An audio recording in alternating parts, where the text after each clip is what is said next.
Hey y'all, in today's video I have some patriotic DIYs that are fun, easy to do, and on a budget. I hope you enjoy.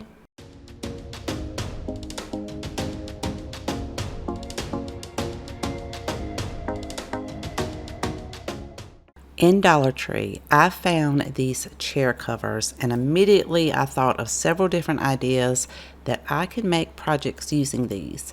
They are really soft. They're made of polyester and they are large. They're like 24.5 inches by 15.5 inches. Now, of course, I need to get all of those wrinkles out. So I'm going to set this on a heating mat and then using my small iron, I had that set on about 210 degrees. You just want it on a real low setting. Go over it just so you can get the creases out and it'll have a nice smooth finish. If you haven't seen these before, they are sewn on 3 sides and then the bottom is open. The back side is white and you can somewhat see through it, but it's really nice quality for $1.25. Once you have all of the wrinkles smoothed out, of course it will be perfect for chair covers. I'm just showing you here in one of our little seating areas how nice they are and how large they are. I placed these over some of our wrought iron chairs and this would be perfect for a barbecue. But if you run by Dollar General, you can get their wooden stakes for $1 a piece and you can grab 2 of those. And if you have another seating area like here at our swing, you could put 2 of those on there and place the flag over top. This would also be great to line your driveway with or place in your front yard. Another great option for these is to create a no-sew pillow. Just take your polyfill or stuffing from another pillow, fill it in, just make sure to get all of those corners, get as much filling in there to create it as big as you want, and it is super soft. Once you have all of your filling in there, just take some hot glue. I'm using Gorilla Glue. I'm not even using a fabric glue. The Gorilla Glue works perfectly for this. I started on one side and you apply your glue right there along the bottom and then place the 2 end pieces together. You do want that glue to cool down before you go to the other side and do the same thing on it. I did leave the center part open just so that I could go back and add in some more polyfill to add to the corners that I just closed up. And then once you have it nice and fluffy and full, you can go back and close up that centerpiece using that same hot glue. So again, I'm just going right along the bottom line on the backing of it and then pressing that down and letting the hot glue cool off. This is what it looks like, and this is what it looks like on the back side of it. So it's just plain white. It is really soft and really big and something that you could leave out all year long.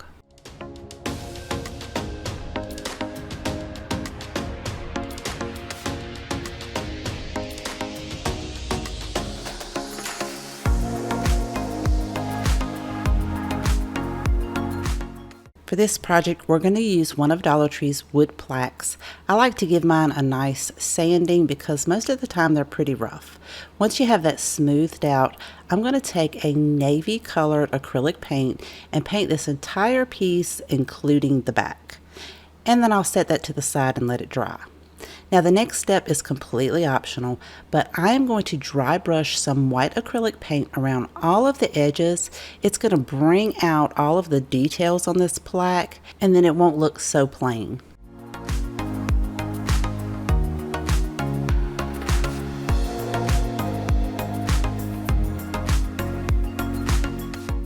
Dollar Tree carries these star ornaments. You'll only need one for this project, as well as one of their glass vases. Undo the knot right at the very end of the ornament, as well as the one right above the beads. Then remove the top 3 beads and then retie that knot because we're going to trim that a little bit above the knot. We want to use that piece to glue right over the lip at the top of this vase. It should be looking something like this. Dollar Tree carries these very small LED battery operated candles and they fit perfectly inside of this vase. I do not recommend putting a real candle in there, but now you can place this right on top of your wood plaque and this would make a beautiful centerpiece or to set on an end table.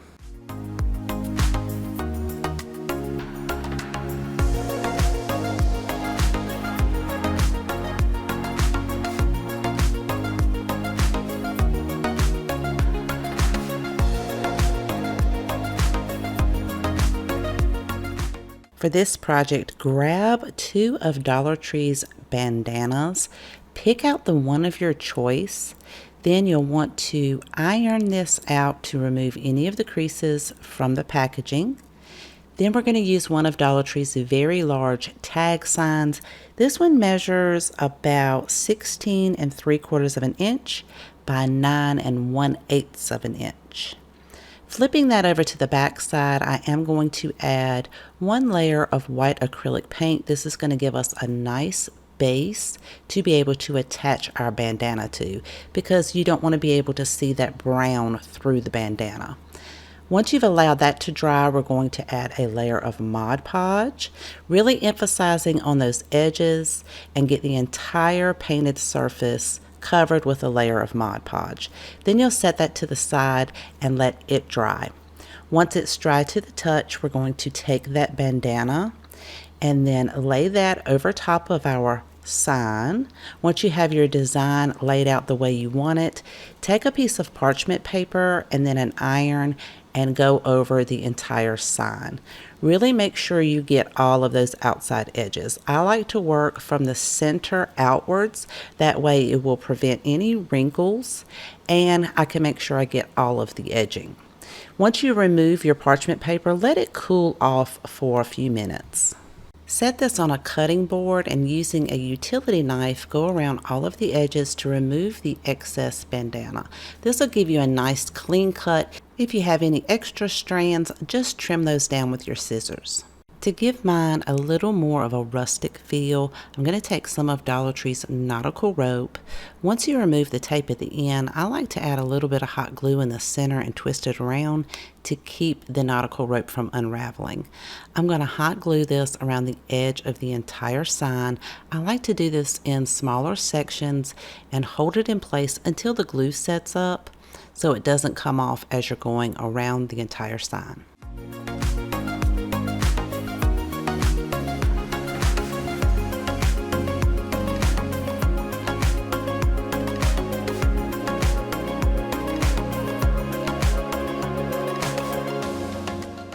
I want to create a hanger for mine, so I'm going to flip it over to the back side and using some of that same nautical rope, glue that right at the angles at the top of the sign and leave a little bit at the very top. And this is completely optional.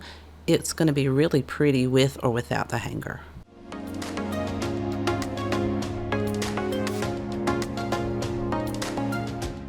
You could stop right there and leave the sign just as it is, but I want to add some of these sticker letters from Walmart. I'm not going to stick them down completely yet. I'm just placing them until I figure out exactly where I want them to be.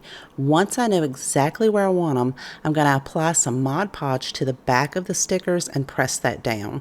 To protect it even further, you could add a layer of Mod Podge on the top of the stickers as well as the bandana. But first, I want to take some Sharpies. I'm going to use a fine tip Sharpie to go around the outline of each of the letters to kind of really make them pop off of this sign. And then I decided to go back in and shade in around some of the curves of the letters to kind of make it a little bit darker. And if I got a little bit of the Sharpie on the sticker, I'll just touch that up with a little white paint. Once that dries, if you want to, if you're going to have this outside, I definitely recommend going over it with some Mod Podge to seal everything in. But this is how it turns out, so you guys let me know what you think.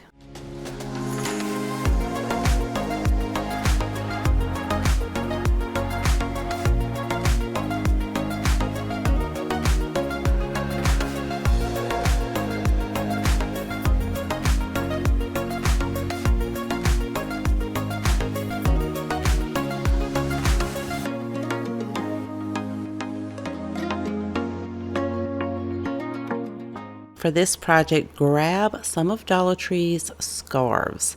I picked out 2 red, 2 white, and 2 blue because I wasn't sure how many I was going to need to make this wreath. This is a super easy wreath to make. Take your scarf the long way and fold it in half, and then I'm going to cut strips about 2.5 inches wide. They don't have to be perfectly straight. That's okay. Then I'm just going to stack them on top of one another, and out of one scarf, I got about 25 pieces. So that's going to be 25 pieces of the white, the blue, and the red. So those are just out of one scarf, but you will need some additional scarves depending on how big your wreath form is. I'm using Dollar Tree's 14-inch square wired wreath forms. So if you use a smaller wreath form, you won't need as many strips. I'm just going to place these down in the colors that I want. So I'm going to do the red, white, and blue. And then I am simply going to double knot these, tying them on the top of the wreath form. Now, I do find that it is easier for you to slide them around if you tie it one time and then slide it really close to the next one and then tie your second knot. You want them to be nice and tight so that your wreath will be really full when you're finished. It takes about 25 of these strips to do one side. And when you get to the corner, you want to take one of your strips and make sure you go around that corner piece and double knot it so that that wire wreath form is not showing through. If you're using a round wreath form, you don't have to worry about that, but you just have to tie it really tight and make sure it stays in place. So as I said, it takes 25 pieces for one side. So for one of the scarves each, you'll have enough to do 3 sides, and then you'll need some additional scarves to do it that way. You could also do like one section all white, one all red, one all blue, just however you want to do it. I kind of wanted mine to be all mixed up. And then once you're finished, you want to fluff it out real pretty, make sure all of your pieces are spread out. You could leave it like that, or I'm going to take one of Dollar Tree's metal signs that is double-sided. I'm going to undo that knot at the end and use that twine to tie at the very top of our wreath form. I'm just going to double knot that, cut off the excess, and you could add a hanger if you like, but you could still separate some of these fabric pieces and just hang it on your hook using the wire wreath form itself.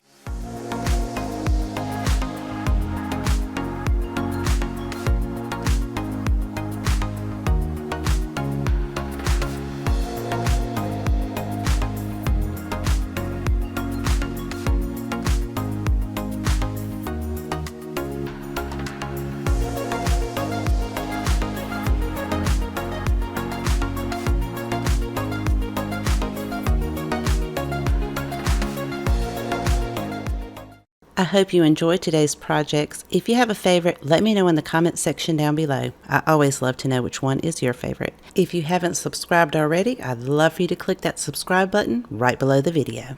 Thank you so much for spending time with me today. Please take care, and I'll see you guys next time.